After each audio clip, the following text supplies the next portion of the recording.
The gun was already in her hand before she realized what she was holding.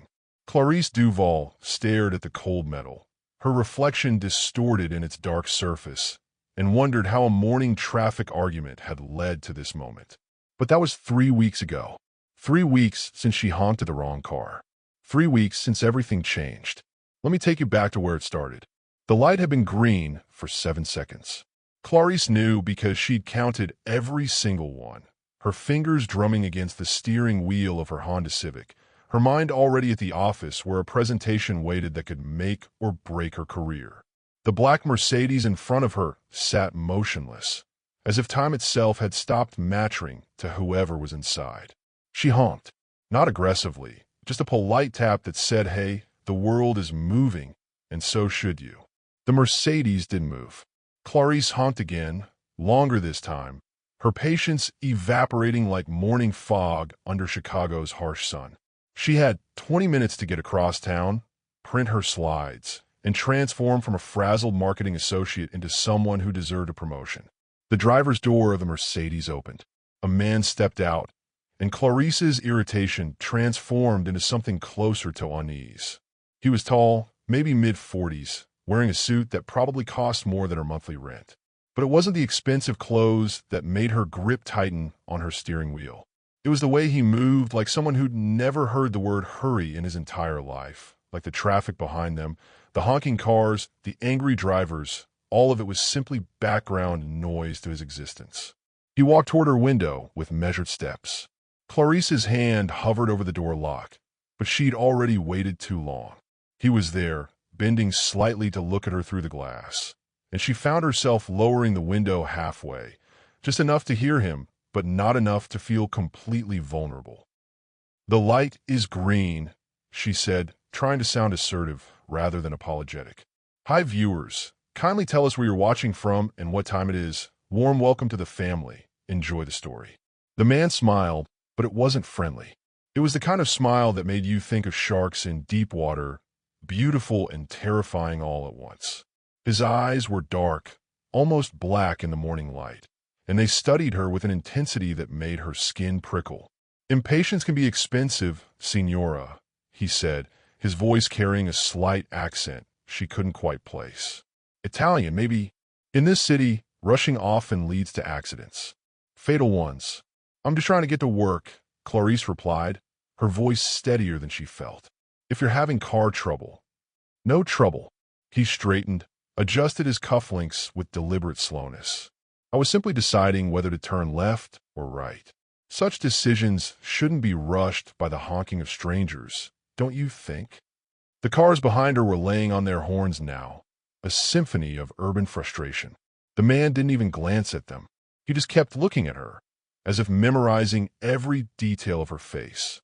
"I'll remember you," he said quietly, and there was something in those words that felt less like a threat and more like a promise. Clarice Duval, 2847 North Sheffield Avenue, marketing associate at Meridian Solutions. He paused. "You really should be more careful about what information you leave visible in your car." Clarice's blood went cold. Her gym membership card was clipped to her sun visor, her company parking pass on the dashboard, her apartment building number visible on a package in the back seat. She'd made herself an open book without even realizing it. "Who are you?" she whispered. "Someone you'll see again very soon." He tapped the roof of her car twice, a gesture that felt oddly paternal and deeply unsettling. "Drive safely, Clarice. Chicago streets can be dangerous for the careless." He walked back to his Mercedes, got in, and pulled away smoothly, turning right as if he'd known his destination all along. The light had turned red again. Clarice sat frozen, her hands trembling on the wheel, until the green returned and the honking behind her became impossible to ignore. She drove to work in a daze, barely remembering the route. The presentation went perfectly. She got the promotion. But all through the congratulations and the handshakes, all she could think about was those dark eyes and that shark smile. That was Tuesday. On Friday, she walked into the conference room at Verano Industries for her first client meeting in her new role as senior marketing strategist. And there, sitting at the head of the table in a different expensive suit, but with that same unsettling smile, was him. The nameplate in front of him read, Enzo Verano, Strategic Consultant. Their eyes met across the polished mahogany table. He lifted his coffee cup in a small, private toast that no one else noticed. And Clarice realized with sickening certainty that the traffic light encounter hadn't been random at all. Would you have honked at that car? Or would you have waited? Drop your answer in the comments below, because what Clarice didn't know yet was that her single moment of impatience had just put her name on a list she never wanted to be on. The woman at the head of the table wasn't looking at Clarice's presentation. She was looking at Clarice. Lucia Verano had the kind of beauty that made you forget to breathe. Mid-50s, silver hair pulled back in a style that probably had a French name, wearing a cream suit that whispered money in every seam. But it was her eyes that held you captive, pale gray like winter ice, missing nothing. Ms. Duval, Lucia said, her voice smooth as expensive wine. Your proposal is adequate. Adequate. The word hit Clarice like cold water. She'd spent 70 hours on this campaign, crafting every detail, and the chairwoman of Verano Industries had just dismissed it with one word. However, Lucia continued, and the temperature in the room seemed to shift. I'm not interested in adequate. I'm interested in you. Enzo, sitting 3 seats down, didn't move, didn't speak, but Clarice could feel his presence like heat from a flame you couldn't see. Me? Clarice managed. Talent is common. Ambition is everywhere. But instinct? Lucia leaned forward slightly. That's rare. You have instinct, don't you? The kind that tells you when something is wrong, when danger is close, when a single decision could change everything. Clarice's mind flashed back to the traffic light, to honking at that Mercedes, to every choice that had led her to this moment. I'm not sure what you mean. Yes, you are. Lucia smiled, and it was nothing like Enzo's shark grin. This was the smile of someone who'd already won a game you didn't know you were playing. My assistant will schedule a private meeting. Just you and me. We'll discuss your future. The meeting ended. People filed out. Clarice gathered her laptop with shaking hands, and as she turned to leave, Enzo finally spoke. Welcome to the family business, Clarice. She stopped. I don't work for Verano Industries. This was just a client pitch. Not yet, he said softly. But you will. That evening, Clarice's manager Helena called, breathless with excitement. Verano Industries had requested her specifically for an exclusive 6-month contract. Double her current salary. Private office. Direct access to Lucia Verano herself. It was the opportunity of a lifetime. Say yes, Helena urged. Please say yes. Clarice sat in her apartment, staring at the contract that had been couriered over within hours. Everything looked perfect. Too perfect. Like a trap disguised as a dream. She signed it anyway. Because ambition is a hungry thing, and it had been starving for too long. Her first day at Verano Industries started in an office on the 42nd floor with views of Lake Michigan that made her dizzy. Lucia's assistant, a thin man named Marco with nervous hands, gave her the tour. Private gym. Executive dining room. A marble bathroom bigger than her apartment bedroom.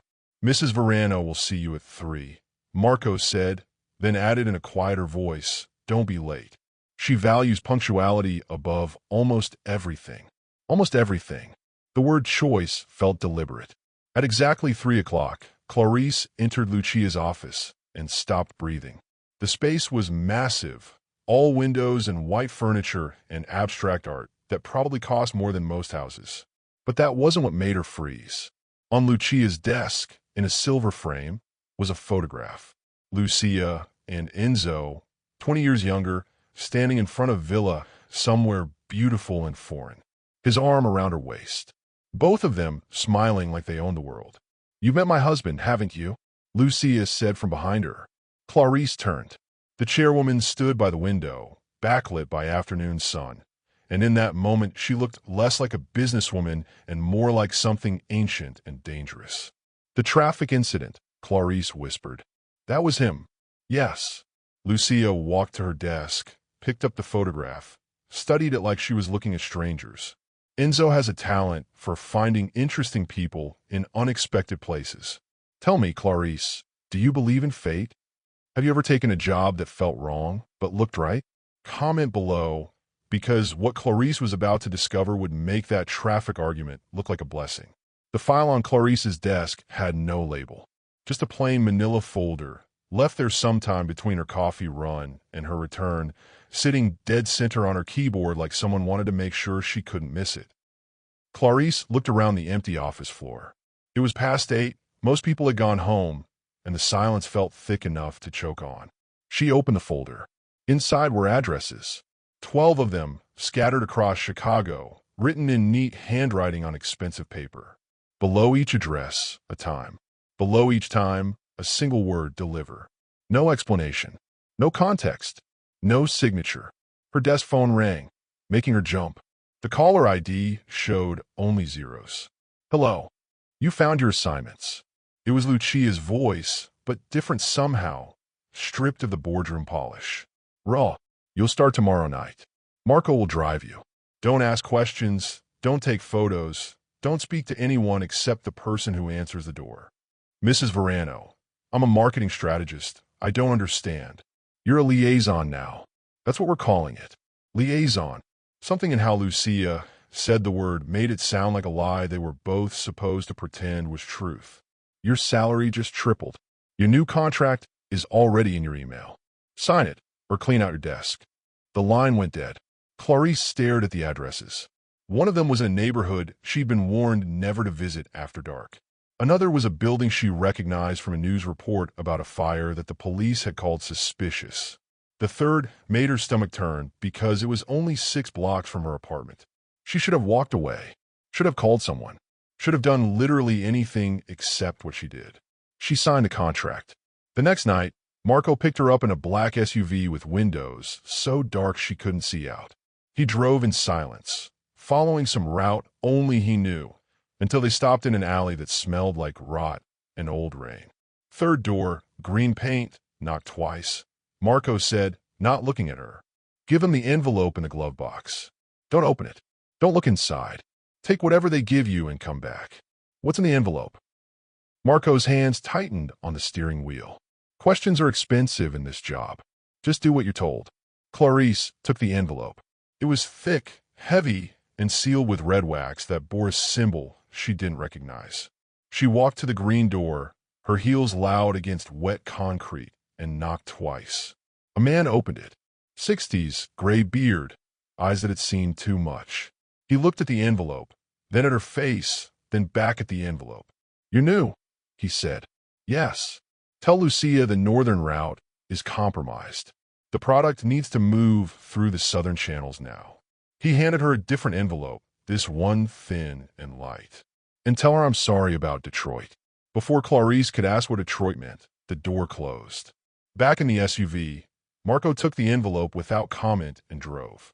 For more stops, for more strange exchanges, for more envelopes that Clarice knew better than to open but desperately wanted to.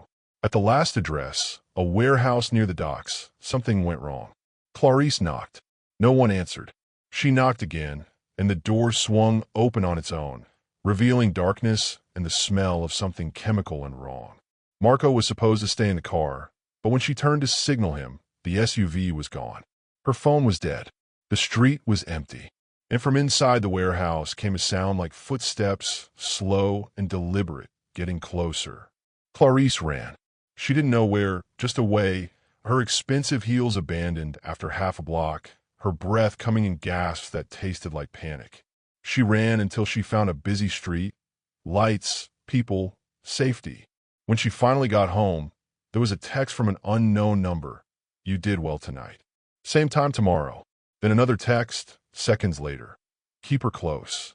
She's useful. That second text wasn't meant for her. It was a mistake, a slip, a crack in whatever careful facade they'd built around her. Clarice sat on her bathroom floor until sunrise, trying to convince herself that useful was better than disposable, knowing it probably wasn't. What would you do if you realized your dream job was actually a nightmare? Drop your answer below, because Clarice was about to learn that some doors, once opened, never really close. The invitation was printed on paper so thick it felt like cloth. You are cordially invited to the annual Verano Foundation Charity Gala. It read, gold letters on cream stock, and at the bottom in smaller text, black tie required. Attendance mandatory. Mandatory. Who makes a charity gala mandatory? Clarice stood in the department store, staring at dresses she couldn't afford even with her tripled salary, wondering how she'd gone from marketing presentations to whatever this was.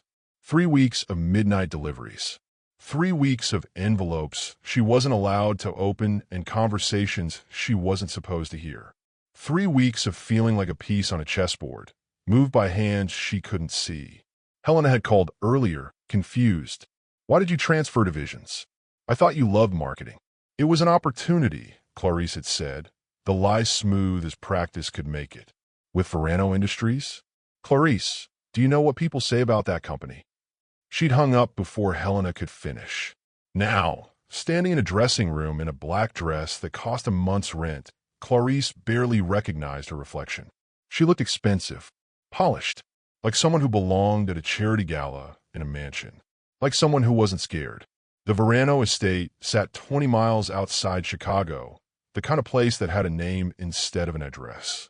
Stone walls, iron gates, security that looked at her invitation like they were memorizing her face for future reference. Inside, the house was a museum of wealth. Crystal chandeliers that threw light like diamonds. Artwork that belonged behind velvet ropes. People who moved through rooms like they'd been born knowing which fork to use and which hand to shake with. Clarice grabbed champagne from a passing waiter and tried to disappear into a corner. You look lost. The voice came from beside her, and Clarice turned to find a woman about her age, dark skin, kind eyes, wearing a server's uniform. First time at one of these? That obvious? Only to someone who works 20 of these a year. The woman smiled. I'm Gianna. Word of advice? Stay away from the East Wing. That's where the real business happens. And trust me, you don't want to accidentally walk into one of those conversations. What kind of conversations? Diana's smile faded. The kind that get people disappeared. She moved away quickly, as if she'd already said too much. Clarice's phone buzzed. A text from Marco. Mrs. Verano requests your presence in the study. 3rd floor, last door on the left. The study was all dark wood and leather, the kind of room where important men made decisions that destroyed lives without raising their voices. Lucia stood by a window, looking out at gardens lit by lanterns, and she didn't turn when Clarice entered. Do you know what I love about charity galas? Lucia asked. Everyone comes to prove they're good people. They write checks, they drink wine, they go home feeling righteous. But goodness is just another transaction here. Money for reputation. Reputation for power. Why did you want to see me? Because my husband is about to offer you something. Now Lucia turned, and her winter ice eyes were hard. And I need you to say yes. Before Clarice could respond, the door opened. Enzo walked in wearing a tuxedo that made him look like danger dressed for dinner. He held 2 glasses of wine, offered one to Clarice, and when she took it their fingers brushed and she felt the touch like electricity. Clarice. He said her name like he was tasting it. You've been doing excellent work. The deliveries, the discretion, the intelligence to not ask questions. We're impressed. Enzo, Lucia said quietly, a warning in the word. He ignored her. There's a position opening up. Something with more responsibility. More access. More risk, of course, but the rewards, he smiled that shark smile. The rewards would change your life. What kind of position? The kind that requires absolute loyalty. Enzo set his wine down, moved closer, and Clarice could smell his cologne, expensive and dark. In my world, one wrong move can turn a favor into a funeral. But the right moves? They make you untouchable. Clarice's phone buzzed in her purse. Once, twice, 3 times. Urgent. Excuse me, she whispered, pulling it out. News alerts flooded her screen. A man's face she didn't recognize. A headline that made her blood cold. Chicago business owner found dead in apparent suicide. Police investigating ties to organized crime. She looked up at Enzo, who was checking his own phone, and she saw it. Just for a second. The smile that flickered across his face as he read the same news. The satisfaction in his eyes. Then he looked at her looking at him, and his expression went smooth as glass. Tragic, he said. The man owed money to some very dangerous people. Couldn't pay, couldn't run, couldn't hide. He stepped closer, so close she could feel his breath. That's why loyalty matters, Clarice. It's the only currency that never loses value. When she finally escaped back to the party, her hands were shaking so hard she had to hide them in her dress pockets.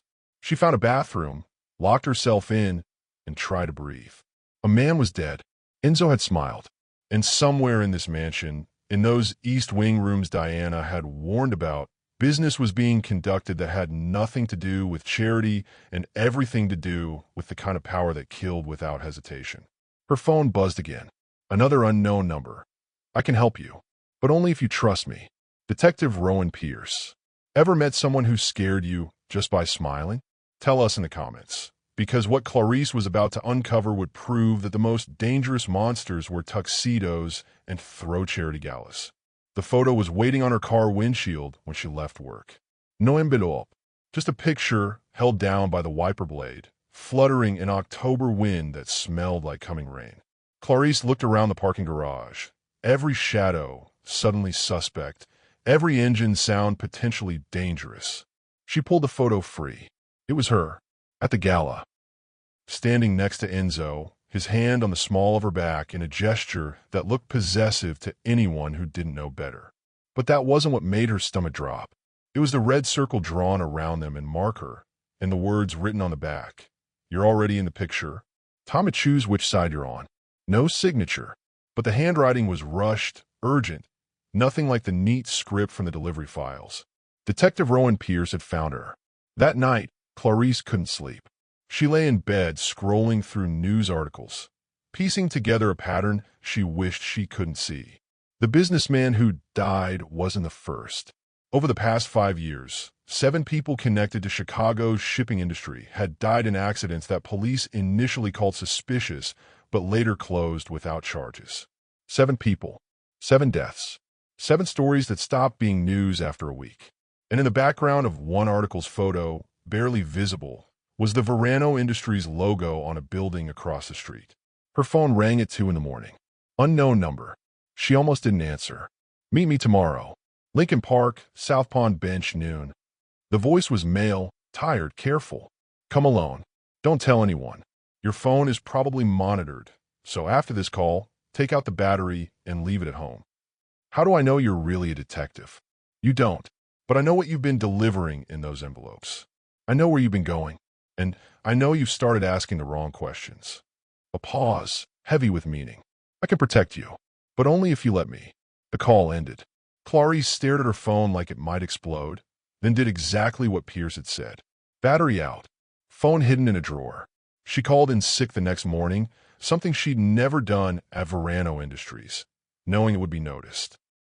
Lincoln Park at noon was full of joggers and parents with strollers, normal people living normal lives, and Clarice felt like a ghost passing through their world.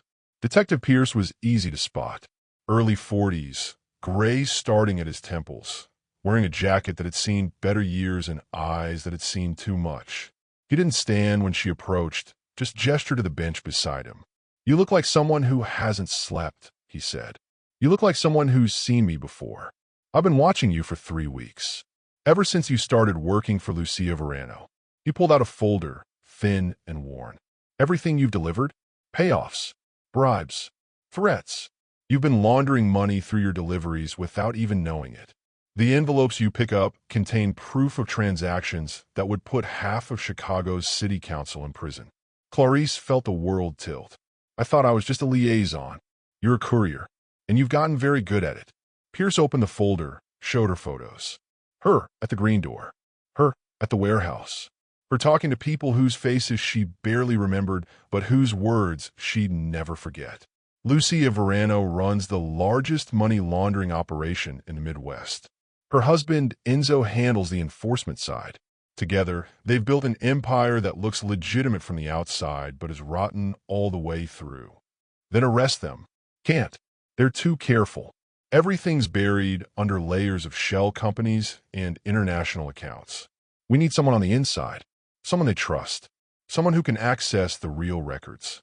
The words hung between them like a trap. You want me to be your informant. I want to keep you alive. Pierce closed the folder. Because right now, you're useful to them. But the moment they think you're a liability, you'll end up like that businessman from the gala. Suicide, they'll call it. Tragic accident. Another story that disappears. Clarice thought about the text message. Keep her close. She's useful.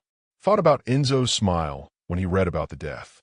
Thought about Lucia's eyes and the way they saw straight through to your bones. What if I just quit? You think they'll let you walk away knowing what you know? Pierce shook his head. You're already in, Clarice.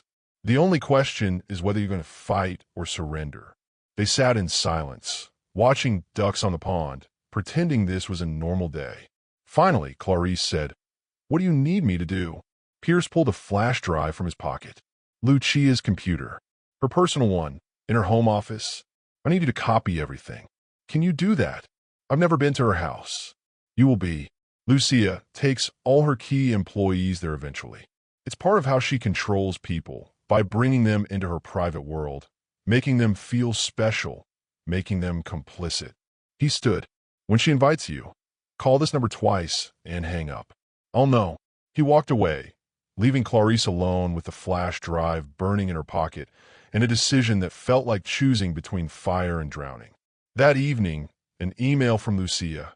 Dinner my home this Friday. Just the three of us. Dress casually. We have things to discuss. Clarice stared at the message, at those three words that felt like prophecy. Just the three of us. Her, Lucia, and Enzo. In a house where secrets lived and people who knew too much disappeared. She called Pierce's number twice. Hung up. Deleted the call history. Then she opened her closet and tried to figure out what you wear to dinner with monsters who think you're one of them. What would you choose? Stay silent and stay alive, or speak up and risk everything? Comment below, because Clarice's answer would determine whether she survived the week. The gun was heavier than Clarice expected.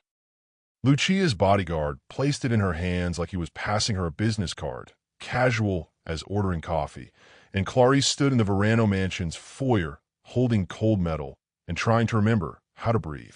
Mrs. Verano insists, the bodyguard said, his accent thick, Russian maybe. For protection. Chicago is dangerous at night. This was 3 hours before dinner. 3 hours before everything would either work or fall apart completely.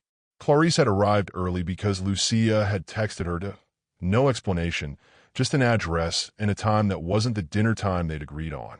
Now she understood why. I don't know how to use this, Clarice said. Safety is here. Point, squeeze trigger. Simple. The bodyguard walked away, his footsteps echoing on marble floors, leaving Clarice alone with a weapon she'd never wanted and fear that tasted like copper. She found Lucia in a garden room that was all windows and white furniture. Sipping tea like this was a normal Friday afternoon instead of whatever nightmare Clarice had walked into. Sit, Lucia said, not looking up from her phone. We need to talk before Enzo arrives. Clarice sat, the gun a weight in her purse that felt like guilt. About what? About loyalty. Now Lucia looked at her, those winter eyes sharp enough to cut.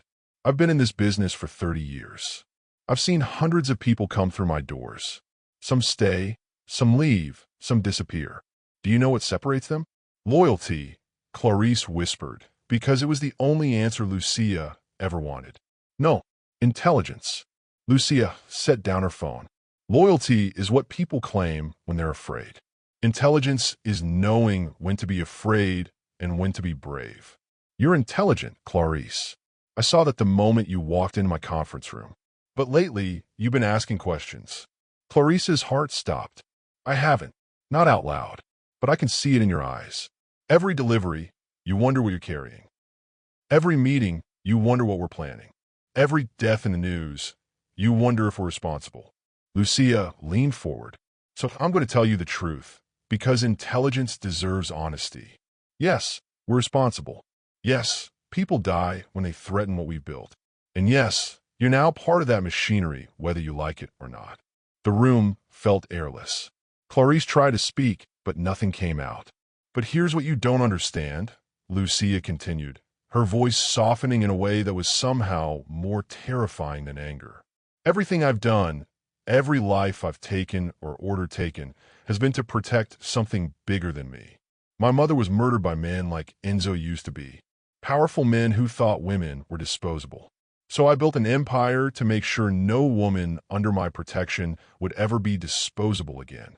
Enzo used to be. Clarice managed. Enzo is complicated. He handles the violence because he's good at it. But the empire? The decisions?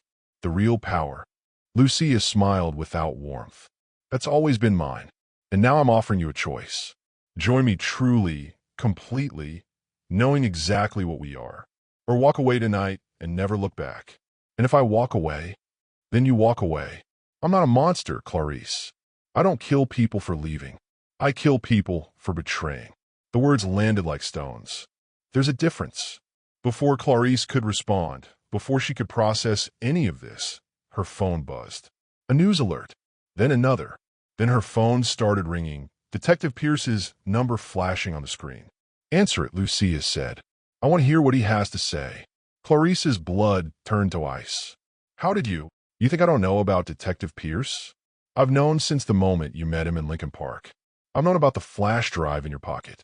I've known everything. Lucia stood, walked to the window, her back to Clarice. Answer the phone. With shaking hands, Clarice answered. Put on speaker. Pierce's voice came through, ragged with panic. Clarice, don't go to that dinner. It's a trap. We just got intel that there's going to be a hit tonight. And you're... The explosion cut him off. Not through the phone. Outside. Close enough that the windows rattled and car alarms started screaming. Lucia didn't flinch. Clarice ran to the window and saw it. 2 blocks away, a fireball rising into the evening sky, black smoke against sunset colors. Emergency sirens already wailing. People running. What did you do? Clarice whispered. I didn't do anything. Lucia turned, and her face was stone. That was Enzo. He's been cleaning house, tying up loose ends. Detective Pierce was getting too close, asking too many questions, turning too many of our people. So Enzo made him go away. You killed a cop. I killed a threat.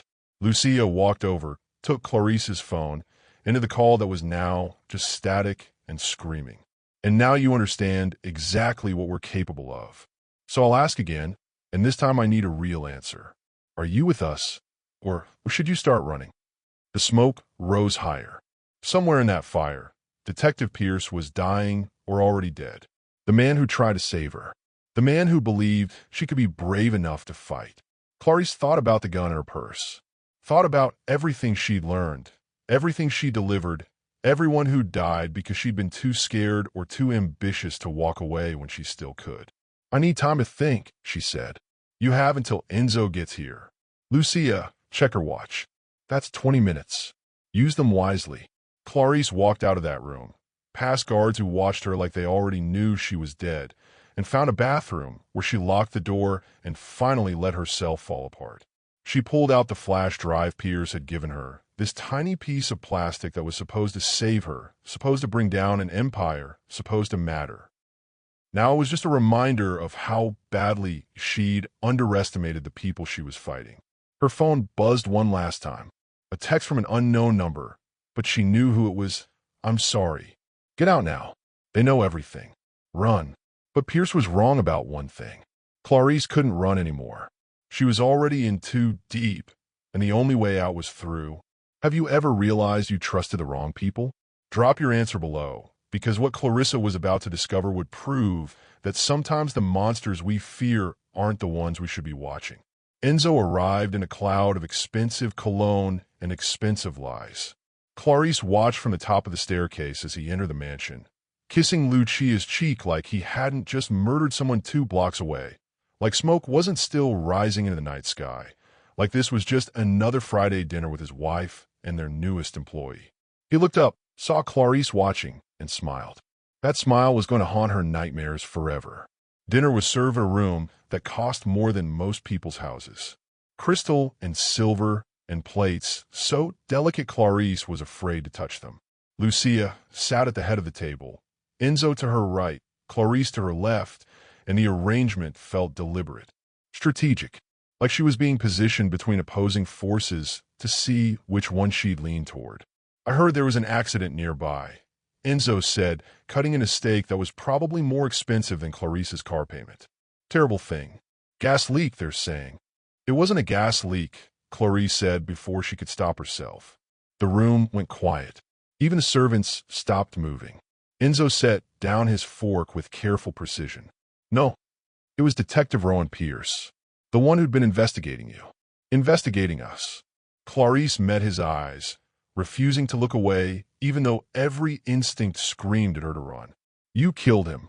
Clarice, Lucia said softly, a warning. But Enzo just laughed.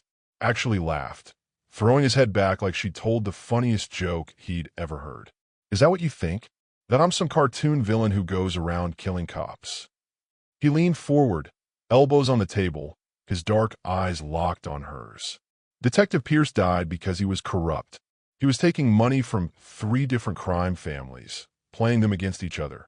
And when they found out, well, nature handles its own trash. You're lying. Am I? Enzo pulled out his phone, slid it across the table. Look at his bank accounts. Look at the deposits.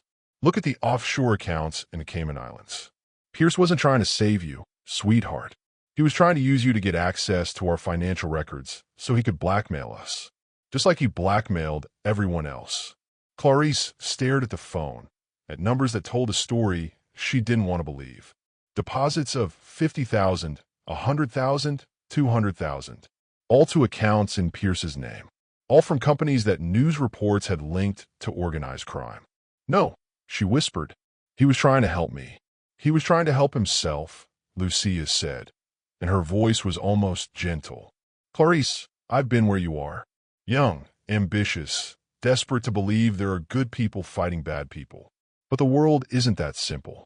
Pierce wasn't a hero. He was a parasite. And when parasites threaten the host, they get eliminated. I don't believe you. Then don't. Enzo took his phone back. But ask yourself this. If Pierce really wanted to take us down, why didn't he arrest us? He had 3 weeks to build a case. 3 weeks of watching you make deliveries. 3 weeks of evidence. But he never made a move. Know why? Because he was waiting to see how much money he could squeeze out of us before he disappeared with his Cayman Island fortune and left you holding the bag. The worst part was it made sense. Terrible, awful sense. Pierce had been so careful, so secretive, always meeting in public places, never bringing in other cops, never filing official reports. At the time, Clarice had thought he was being cautious. Now she wondered if he was just being criminal. I want to go home, she said. No. Lucia's voice was steel wrapped in silk. You want to run, and I don't blame you. But running right now would be the worst decision of your life. Because whether Pierce was a hero or a con artist, he's dead now. And the people who killed him will wonder why you were meeting with him. They'll wonder what you told him. They'll wonder if you're a liability. I didn't tell him anything. I know, but they don't. Lucia stood, walked around the table, put her hand on Clarice's shoulder. The only reason you're still breathing is because you're under my protection. The moment you walk out that door without my blessing, you're fair game. Every family in Chicago will be hunting you, trying to find out what you know before someone else gets to you first. Clarice felt tears starting, fought them back. What do you want from me? I want you to understand something. Lucia squeezed her shoulder, not unkindly. You think Enzo is the monster here. You think I'm enabling him. But the truth is more complicated. Enzo handles the violence because someone has to, because in our world, mercy is weakness and weakness gets you killed.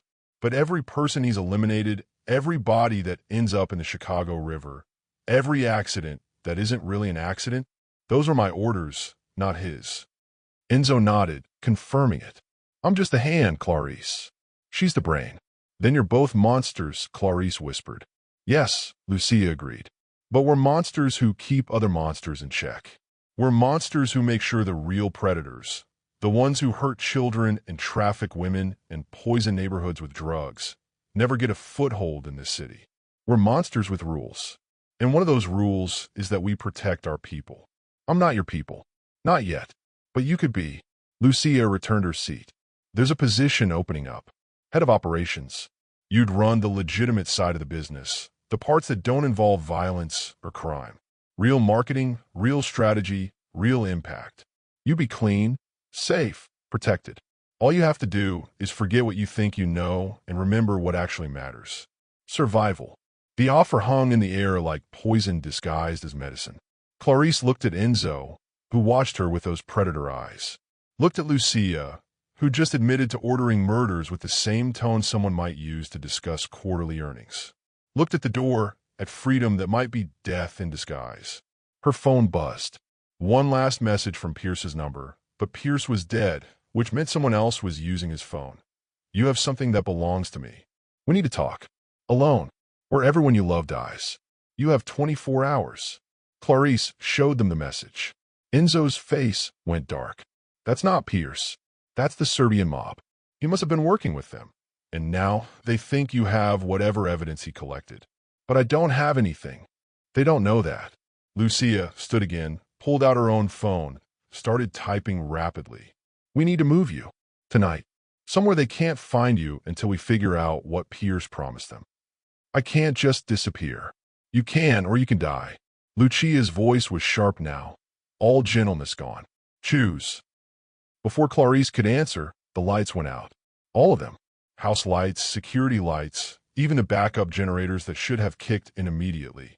Darkness, so complete it felt solid. Then gunfire. The sound of glass shattering. Lucia shouting orders in Italian.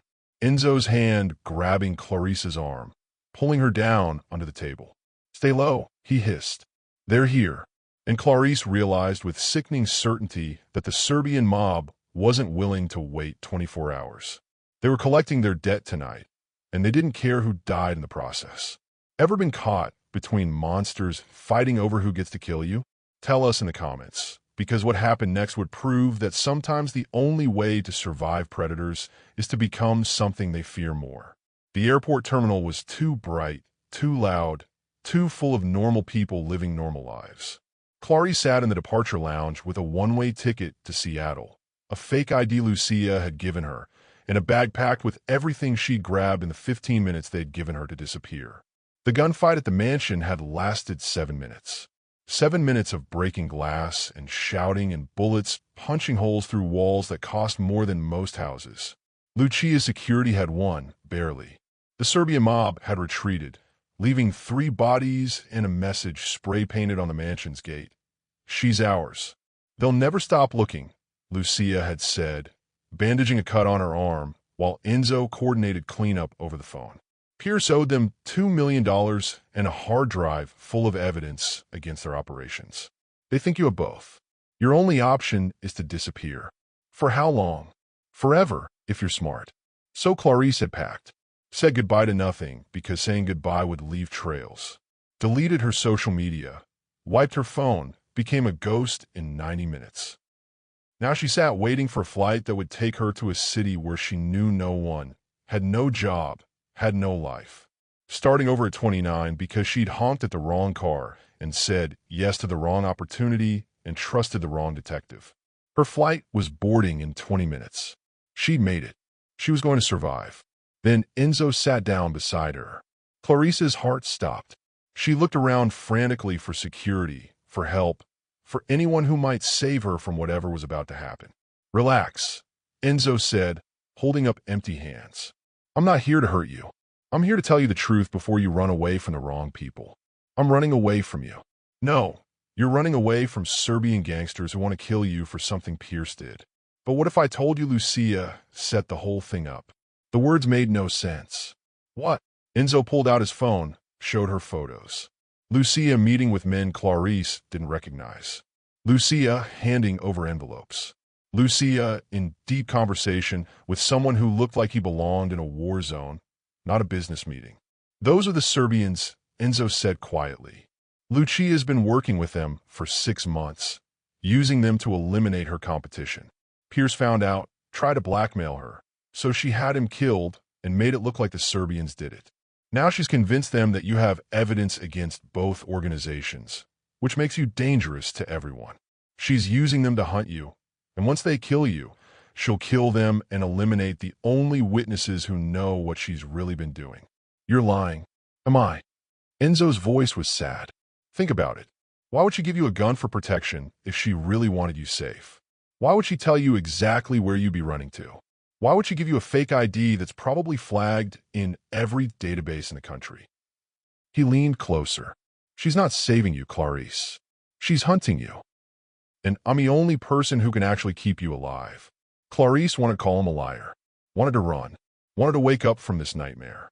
But a terrible part of her brain was connecting dots, seeing patterns, remembering how Lucia always seemed to know everything, how nothing happened in that organization without her permission, how Pierce had died so conveniently right before dinner. Why are you telling me this? Because I'm tired of being her weapon. Enzo looked old suddenly, worn down by years of violence. I married her 25 years ago because I loved her. Now I stay because I'm afraid of her. She's built something I can't escape from, and she's using me to hurt people I don't want to hurt. Like you. So what do you want? I want you to trust me. Just for tonight. Come with me. Let me show you proof. Let me help you actually disappear instead of running into the trap Lucia's set. If I go with you, I'll end up dead. If you get on that plane, you'll definitely end up dead. Enzo stood. Your choice. Trust the woman who's been lying to you for months, or trust the monster who's finally telling you the truth. He walked away, stopping about 20 feet from her gate, waiting. Clarice looked at her boarding pass, looked at the gate where normal people were lining up for a normal flight to a normal city, looked at Enzo, who watched her with eyes that might be earnest or might be the last thing she ever saw. Her phone buzzed. A final text from Lucia. Safe travels. Call me when you land. We'll make sure you're protected. Protected. The word felt like poison now. Clarice made a decision she knew might kill her. She stood up, grabbed her bag, and walked toward Enzo.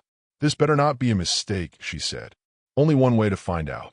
They walked through the terminal together, away from the gate, away from Seattle, away from the escape that might have been a death trap or might have been safety. Clarice couldn't tell anymore which way was up and which way was drowning. They reached the parking garage. Enzo's car was there, expensive and dark and running. He opened the passenger door for her. Get in. Clarice hesitated, one foot in the car, one foot still on the ground. This was the moment. Once she got in that car, there was no going back. No more choices. No more chances. She got in. Enzo closed her door, walked around to the driver's side. The engine purred like something alive and dangerous. He put the car in drive. That's when Clarice saw her in the rearview mirror. Lucia, standing behind the car, wearing black, holding something in her hand that caught the parking garage lights and gleamed. A gun. Enzo saw her too. Get down, he shouted, but Clarice couldn't move, couldn't breathe, could only watch in the mirror as Lucia raised the weapon. Time stretched like taffy. Clarice could see everything with horrible clarity. Lucia's face, calm as stone, her finger on the trigger, the small smile that said she'd won whatever game they'd been playing. The gun fired. The rear window exploded. Enzo hit the gas, tires screaming against concrete. More gunshots, bullets punching through metal. Enzo swerved, drove like he was racing death itself. They burst out of the parking garage into night air. Lucia was left behind, still firing until they turned a corner and she disappeared from view. Are you hit? Enzo demanded. Clarice checked herself. No. No. He kept driving, taking random turns, watching mirrors, hands white-knuckled on the wheel. Change of plans. We're not going where I said we were going. We're going somewhere even Lucia doesn't know about. Where? Somewhere safe. I promise. Clarice laughed, but it came out broken. Your promises aren't worth much right now. Fair enough. Enzo drove in silence for a while, then said quietly, for what it's worth, I'm sorry. Sorry you got pulled into this. Sorry I didn't stop it sooner. Sorry that the woman I loved turned into something I don't recognize anymore. They drove into darkness, away from the city, away from Lucia, away from everything Clarice had known. The road stretched ahead empty and endless, and she had no idea if they were driving toward salvation or just a different kind of death. Her phone rang. Lucia's number. Clarice answered, couldn't help herself. You think you can run from me? Lucia's voice was ice. You think Enzo can save you? He's been lying to you from the start. That whole speech about me being the real villain, that was script. We planned it together. We're testing you, Clarice. Testing your loyalty, your intelligence, your instinct. And so far, you're failing. The call ended. Clarice looked at Enzo. She says this is all a test. That you two planned it together. Enzo kept his eyes on the road. Of course she'd say that. It's exactly what I'd say if I was trying to make you doubt the one person trying to save you. But how do I know you're telling the truth? He glanced at her, and in his eyes she saw something she hadn't seen before. Fear. You don't, he said simply. And that's the whole problem. They drove into the night, and Clarice realized she'd traded one monster's protection for another monster's promises, and she had no idea which one was going to kill her first. What would you do if you couldn't trust anyone? Drop your answer below, because what Clarice was about to discover would prove that sometimes the only person you can trust is yourself, and even that's questionable. The villa sat on the edge of Lake Michigan like a secret waiting to be discovered. Clarice woke up in a bedroom that wasn't hers, in a house she didn't remember entering, with sunlight streaming through windows that showed nothing but water and sky. For a moment, she thought she was dead, that Lucia had killed her, or Enzo had, or the Serbians, and this was whatever came after. And she smelled coffee. She got up slowly, every muscle aching from tension she'd been carrying for weeks. Followed the scent down hallways lined with photographs she was too disoriented to study. Found a kitchen that looked like something from an architectural magazine, all marble and stainless steel, and windows that made the lake look close enough to touch. Lucia stood by the window, drinking coffee, very much alive and very much in control. Clarice's first instinct was to run. Her second was to scream.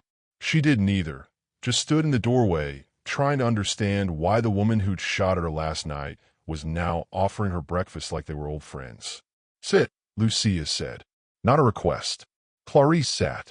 I imagine you have questions, Lucia continued, setting down her cup. Like, where is Enzo? Why are you alive? What the hell is happening? So I'll tell you, because you've earned the truth. All of it. Where's Enzo? Dead. Lucia said it without emotion. I shot him 3 hours after I shot at you. He died quickly, if that matters. Probably thought I missed on purpose at the airport. I didn't. I was aiming for him through your window. You just happened to be in the way. The words crashed into Clarice like waves. You killed your husband. I killed a man who'd been planning to betray me for 6 months, who'd been stealing from my organization, selling information to my enemies, and using you as bait to see if I'd trusted him enough not to notice. Lucia poured a second cup of coffee, slid it across to Clarice. Everything Enzo told you last night was a lie. The photos of me meeting with Serbians? Photoshopped. The story about me setting you up? Fantasy. The promise that he could save you? The biggest lie of all. I don't understand. Then let me make it simple. Lucia sat across from her. 30 years ago, I was where you are. Young, ambitious, caught in a world I didn't understand. A man promised to protect me. I trusted him. He married me, built an empire using my money and my connections, and slowly turned me into a prisoner in my own organization. That man was Enzo. She pulled out a folder, thick with papers and photographs, spread them across the table. This is 20 years of evidence. Enzo skimming profits. Enzo ordering hits I never authorized. Enzo building alliances with criminals I'd specifically banned from Chicago. He was using my empire to build his own, and when I found out, he tried to have me killed.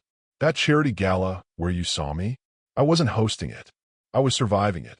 The Serbian attack on the mansion, that was Enzo calling in a favor, trying to eliminate me and frame you for it. Clarice looked at the papers, at bank records and emails and photographs that told a story of betrayal spanning decades. Then why did you test me? Clarice asked. The deliveries, the gun, the dinner? If you knew Enzo was betraying you, why involve me at all? Because I needed someone pure. Lucia's voice went soft. Someone who wasn't corrupted yet, who could see clearly, who could be trusted to do the right thing when everything fell apart. I needed someone who would choose integrity over safety.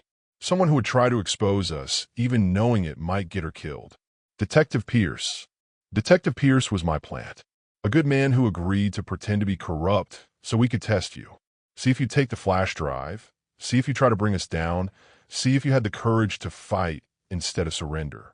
You passed every test, Clarice. And Pierce died for it. The coffee tasted like ash. He was really trying to help me. He was really trying to help you help me. Lucia pulled out another envelope. This is the real evidence. The flash drive Pierce gave you is empty. This one contains everything. Every crime Enzo committed, every person he killed, every dollar he stole. It's my insurance policy, my protection, my proof that everything I built was stolen from me piece by the man who promised to love me. She pushed the envelope across the table. I'm giving it to you. Take it to the FBI. Take it to the press. Take it wherever you think will do the most good. Destroy what's left of the Verano Empire. Burn it all down. Clarice stared at the envelope like it might explode. Why would you want that? Because I'm tired. Lucia looked old suddenly, the mask finally dropping. Tired of violence, tired of lies, tired of being a monster to stop other monsters. I built this empire to protect myself, and it became a prison. Now I'm giving you the key. Use it. What about the Serbians? What about all the people who think I have information that can hurt them? They're gone. I made sure of it. Lucia stood, walked to the window, looked out at water that went on forever. Took care of them the same night I took care of Enzo. Called in every favor, paid every debt, eliminated every threat. You're safe now. Completely, totally safe. Free to walk away and never look back. Just like that. Just like that. Lucia turned, and there were tears on her face, the first emotion Clarice had seen that felt real. I'm giving you the choice I never had. Walk away clean, or stay and help me build something better from the ashes. A real organization, legitimate businesses, actual good in the world. No more violence. No more crime. Just power used for protection instead of destruction. The envelope sat between them, heavy with possibility. There's one more thing you should know, Lucia said. Inside that envelope, there's also evidence against me. Everything I've done, every order I gave, every life I took. If you give it to the authorities, I go to prison for the rest of my life. Enzo is guilty, but so am I. The only difference is I'm giving you the choice of what to do about it. Clarice picked up the envelope, felt its weight, felt the power of having someone else's life in her hands. Why are you really doing this? She asked. Because my daughter would have been your age, Lucia said quietly. She died when she was 6. Enzo killed her. Made it look like an accident. I've spent 24 years building power, so I'd never be helpless again. Now I have all the power in the world, and I'm still helpless. Because power without purpose is just violence with better furniture. She walked to the door, stopped there. There's a car outside with keys in it. Drive anywhere you want. The deed to this villa is in your name now. Everything I own that's legitimate is yours. Use it to disappear, or use it to rebuild. Your choice. The only thing I ask is that you make it quickly, because in 24 hours I'm turning myself in. With or without that evidence, I'm done running from what I've become. Lucia left. Clarice sat alone in a kitchen that cost more than she'd earned in her lifetime, holding evidence that could destroy an empire, gifted a villa by a woman who'd killed her own husband, and she had absolutely no idea what the right choice was. The envelope felt like fire. She opened it. Read through page after page of crimes and confessions and cold, documented proof that Lucia Verano had built her protection on a foundation of bodies. But also proof that every person Enzo had killed was someone who'd hurt women. Every business he'd destroyed was trafficking or abuse or exploitation. Every dollar he'd stolen had gone to funding a network that helped abuse survivors disappear and restart their lives. The empire was built on blood, but the blood had bought something that might have been worth the cost. Clarice made a decision. She took the evidence, walked out to the car Lucia had left her, and drove. Not to the FBI, not to the press. She drove to a foundation that helped domestic violence survivors, walked in, and handed them the deed to a villa worth $8 million.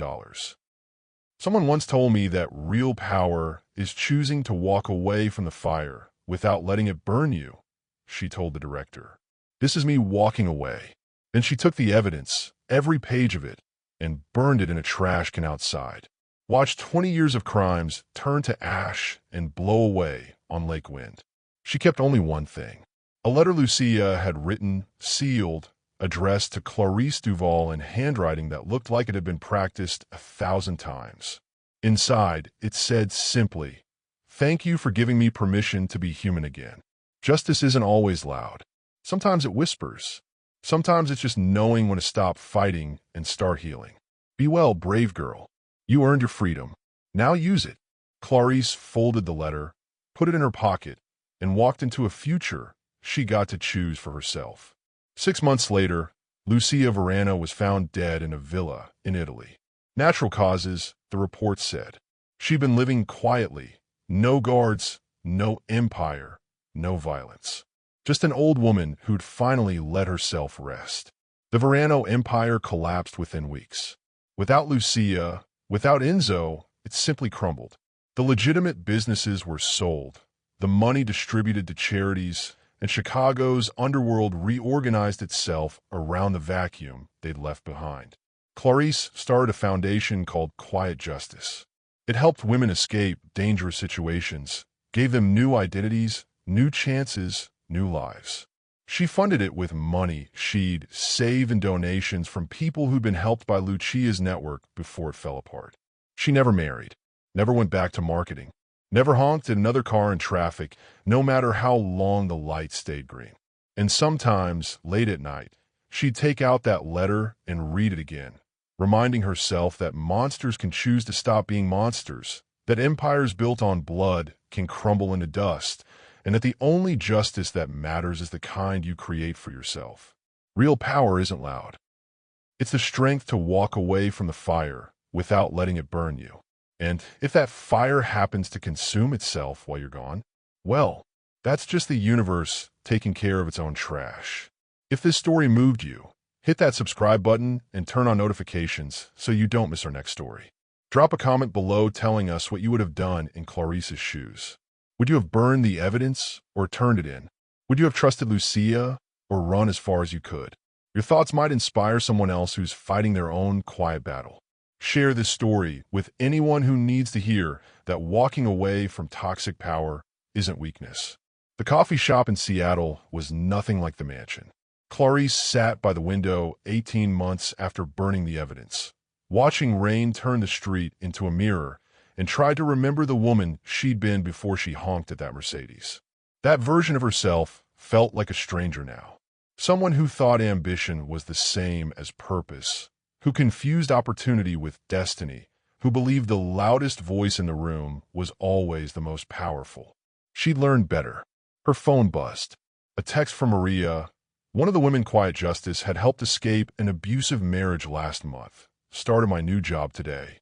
Thank you for giving me a second chance at life. Clarice smiled, typed back a response, and went back to her laptop. She was writing a book, not about Lucia or Enzo or the empire that had almost consumed her, but about the quiet ways women survive in a world built to break them. About the small acts of rebellion that look like surrender but are actually strategy. About knowing when to fight and when to disappear, and how both choices require the same kind of courage. The door opened, bringing in wind and rain and a man who looked like he'd been searching for something he'd lost a long time ago. He was maybe 50, graying at the temples, wearing a suit that had seen better days. His eyes scanned the coffee shop like he was expecting trouble, and when they landed on Clarice, they went wide with recognition. "Ms. Duval," he said, approaching her table slowly, hands visible like he didn't want to seem threatening. "I'm Agent Marcus Webb, FBI. May I sit?" Clarice's blood went cold, but she kept her voice steady. "Am I under arrest?" "No. I'm here to thank you." He sat without waiting for permission, pulled out a folder, set it on the table between them. "We've been investigating the Verano organization for 15 years. Never could make anything stick. Then 18 months ago, everything just collapsed. Enzo dead, Lucia dead, the whole operation dismantled like someone had cut every support beam at once. I don't know what that has to do with me. Don't you?" Webb opened the folder, showed her photographs. Her at the mansion, her meeting with Pierce, her at the airport with Enzo. "We've been watching you since you first started working for Verano Industries. Watched you make deliveries, watched you meet with Detective Pierce, watch you nearly die half a dozen times. We thought about pulling you out, offering protection, but Piers convinced us you were exactly where you needed to be. Clarice's throat tightened. He was really FBI? He was really FBI? And he really believed you were the key to bringing them down. Told us you had more integrity in your little finger than most agents have in their whole body. Webb smiled sadly. He was right. You did what 15 years of federal investigation couldn't do. You made Lucia Verano want to stop being a monster. I didn't do anything. You did everything. You showed her what she'd lost. Reminded her that power without humanity is just violence in expensive clothes. Made her want to be better than what she'd become. Webb closed the folder. The evidence you burned? We know about it. Pierce had copied everything before he gave you that flash drive. We have enough to put away everyone who worked under the Veranos. But we're not going to use it. Why not? Because Lucia's last act before she died was to give us something better. Names of every trafficker, every abuser, every predator she'd been keeping files on for 30 years. People Enzo wouldn't let her touch because they were useful to the organization. She gave us everything, and she only had one condition: that we leave you alone, that we let you build your foundation and help people and never pull you back into the darkness she dragged you through. Clarice felt tears starting, fought them back. She protected me even after she was gone. She did, because that's what mothers do, even the ones who never got to be mothers. Webb stood. I'm not supposed to tell you any of this. Officially, this conversation never happened. But Pierce was my partner before he went undercover, and he made me promise that if anything happened to him, I'd make sure you knew the truth.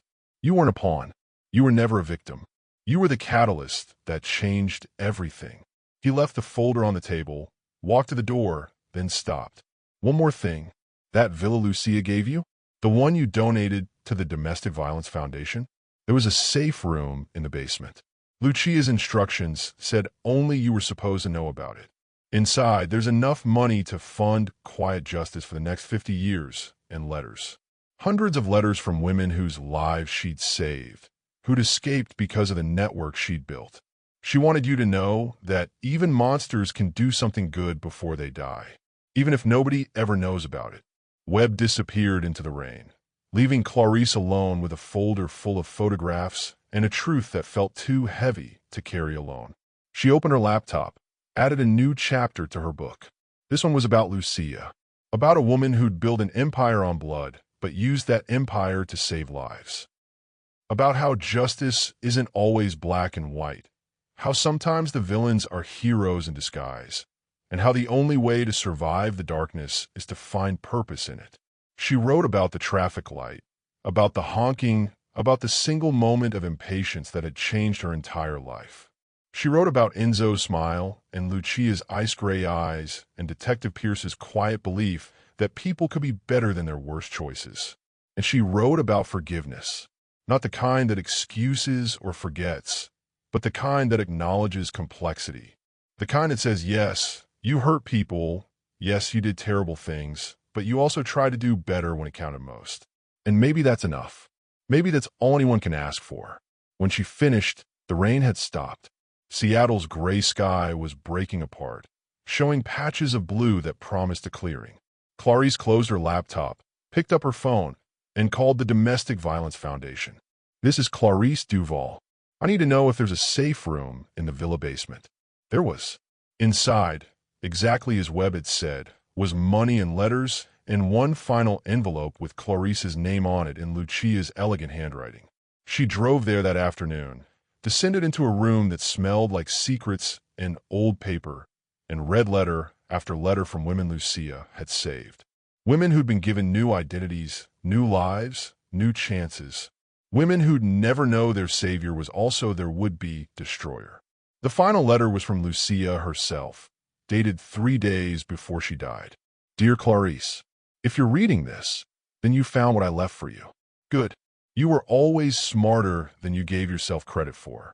I'm writing this from a villa in Tuscany, watching sunset paint the hills gold, and I'm thinking about my daughter, about the woman she would have become. She'd be your age now.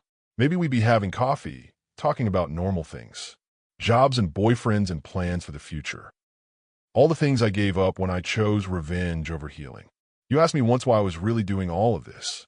I told you about my daughter, about Enzo, about building power, so I'd never be helpless again.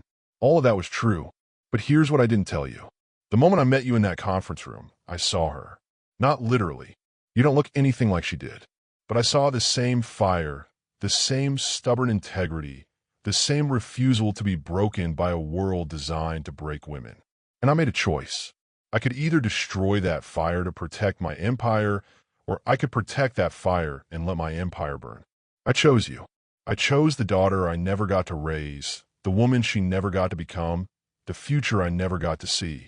And in choosing you, I finally became the mother I should have been all along. The money in this room isn't mine. It's stolen from men who stole it from women, taken from organizations that profit from pain. Use it to build something beautiful. Use it to prove that even money born in darkness can fund light. And if you ever doubt yourself, if you ever wonder whether you made the right choice burning that evidence, remember this. Justice that destroys everything isn't justice. It's revenge with better PR. Real justice heals. Real justice builds. Real justice gives people the chance to be better than their worst moment. You gave me that chance. Now give it to others. Be well, brave girl. The world needs more women like you. Women who honk at expensive cars when the light turns green. Women who choose courage over safety. Women who understand that walking away from fire doesn't mean you're weak. It means you're wise enough to know that some battles are won by refusing to fight them. Thank you for saving me from myself. With love and respect, Lucia Verano. Clarice folded the letter carefully, put it with the first one Lucia had written, and climbed back up into daylight. She spent the next 5 years building quiet justice into something that mattered. Helped 3,000 women escape dangerous situations. Funded shelters in 12 cities. Created a network of safe houses and forged documents, and people who understood that sometimes survival requires breaking a few rules. She never told anyone about Lucia, never revealed where the money came from or why she'd chosen this particular mission. Let people think she was just another do-gooder with deep pockets and good intentions. But late at night, when the work was done and the women were safe, and she sat alone with her thoughts, Clarice would take out those letters and remember. Remember that monsters can choose to stop being monsters. Remember that empires built on blood can crumble into foundations for something better. Remember that justice doesn't always wear a badge or carry a gavel.